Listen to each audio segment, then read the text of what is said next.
আসসালামু আলাইকুম। কেমন আছেন সবাই? আশা করি সবাই ভালো আছেন। আমাদের গাভীর দুধ দিয়ে আজকে আমরা দই বানাবো।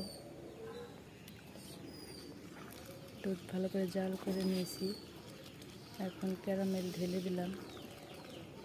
চিনি দিয়ে ক্যারামেল তৈরি করেছি।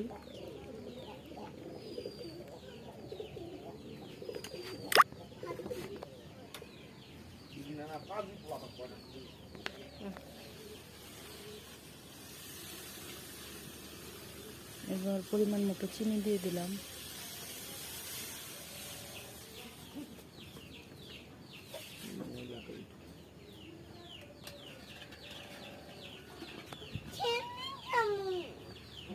দুধের ঘনত্ব দেখে নিচ্ছে কতটুকু দুধ জাল করে কমিয়ে নিয়েছি।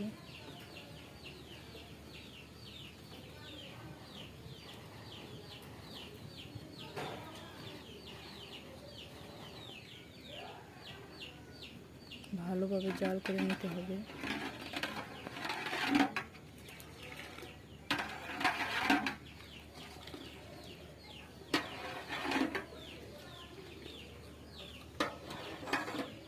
সবার শেষে গুঁড়ো দুধ দিয়ে দেবো।